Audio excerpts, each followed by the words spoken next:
Hey guys, what's up? Welcome back to another video.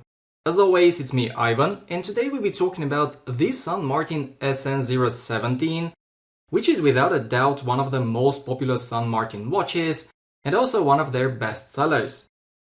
I grabbed this one during the AliExpress sale a couple of weeks ago for just €145, and even though I had very high expectations, it still managed to surprise me.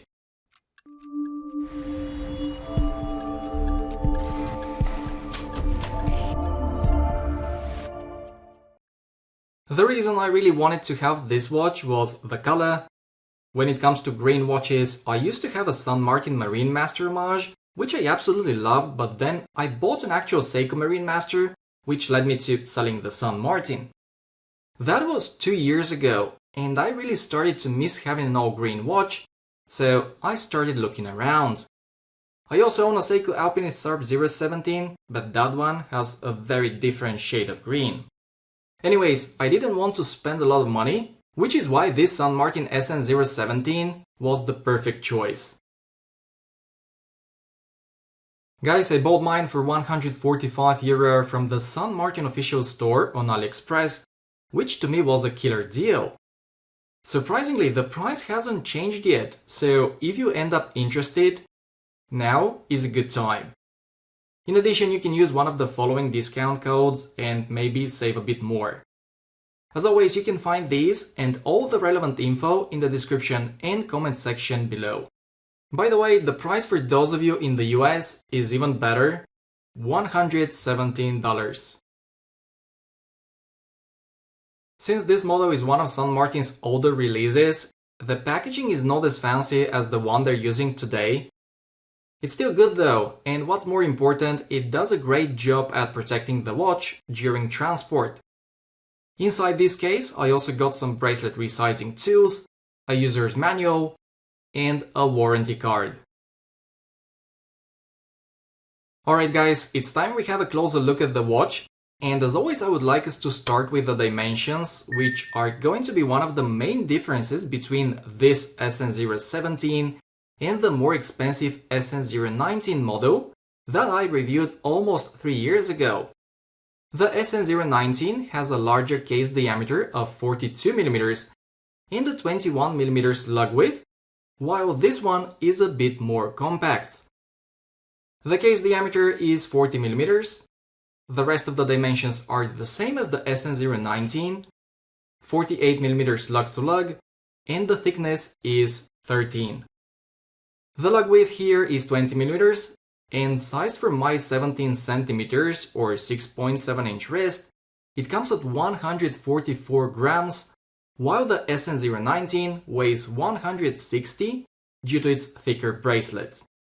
As a result, the feel of the SN017 on the wrist is a bit different, mainly due to the weight difference. It's a bit more manageable, perhaps even a bit more comfortable. It might be 2mm smaller than the SN019, but it still has a ton of wrist presence, and feel free to tell me what you think, but in my opinion, it looks great on my wrist. Next, we need to talk about the design. This watch is a very obvious homage to the Rolex Submariner, and while for some people this may be a deal breaker, for others it might be the main reason for buying one, and I fall in the latter category. I simply love homage watches, and so does my wallet.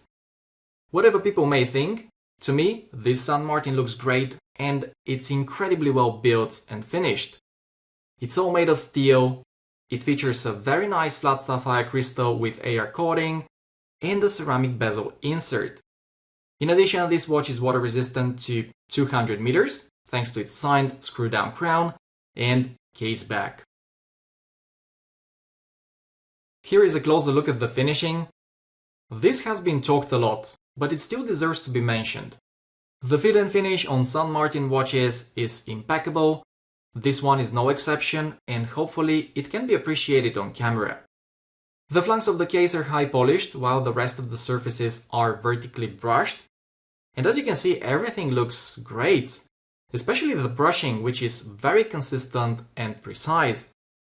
Guys, people get mad at me when I say it, but in some aspects, this €145 watch is better than most €1,000 Seikos out there. The bracelet is just as good as the case, it's fantastically well built, and the level of finishing is once again excellent. Needless to say, all the links are solid, including the end links, and here you can see how perfectly the bracelet fits the case. When it comes to the clasp, I've got no complaints, it's milled, and it has 4 micro adjustment points to play around with. However, since I plan to keep this watch for some time, I'll probably purchase St. Martin's on the fly clasp and swap it myself. It costs only $33 and it's a nice little upgrade in my opinion. One thing to keep in mind about this bracelet is that the links are joined together with pins and collars, so it takes a bit more time to size. It's not a negative, just something to be aware of. Moving on, let's have a few words about the dial. As mentioned earlier, it sits behind a flat sapphire crystal, which is nice and clear. At the 3 o'clock we have a cyclops, which is perfectly aligned, and it provides some very decent magnification, which really helps with reading the dates. Now, the dial itself is very nice. It has the familiar submariner layout, and as you can see, everything has been very well executed. I mean, the hour markers and the hands are beautifully finished, and the very little amount of printing there is on the dial looks very sharp as well. Finally, I must say that I absolutely love this green color. It looks very rich, and there is some sunburst going on when exposed to a direct source of light. So yeah, when it comes to green dial watches, I think this is easily one of the best you can get for the money.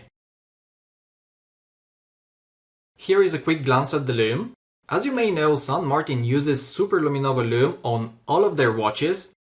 In this case, they've gone for the BGW9, and it performs as expected. It's evenly applied, and it's just as bright and long-lasting as it is on any other watch that uses BGW9. I guess what I'm trying to say here is that the lume delivers, and it won't disappoint you. Guys, there is one more thing that I find very impressive about this watch, and that is the bezel. It has a very high quality ceramic insert, which looks great, and it goes really well with the dial. Then there is the knurling, which is exceptional as it provides a very nice and very aggressive grip. And finally, here is the bezel action.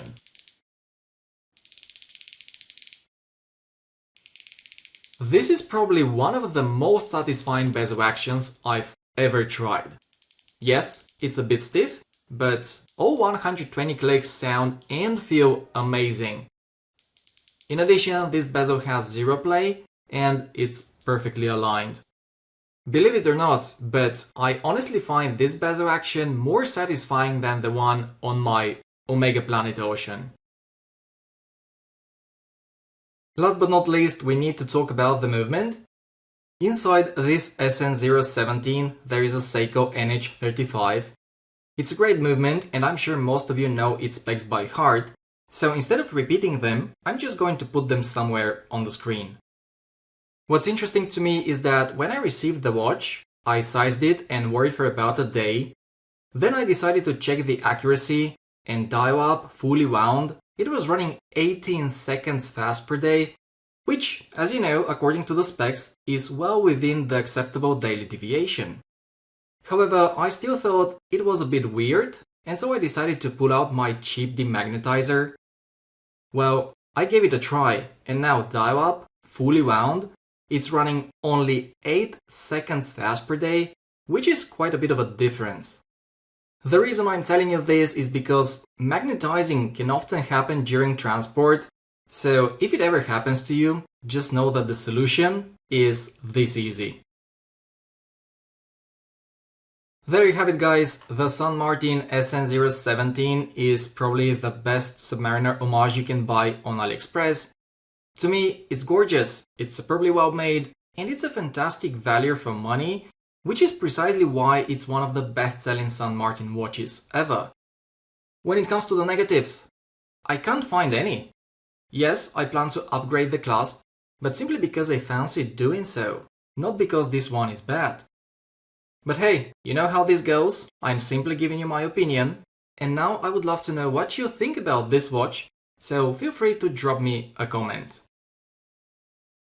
Thank you very much for watching, everyone. If you enjoyed this video, you can let me know by giving it a thumbs up. And if you're new to the channel, consider subscribing so that you don't miss my review of St. Martin's newest release, which I'm about to receive very soon. Thanks again, guys, take care, and I'll see you in the next one.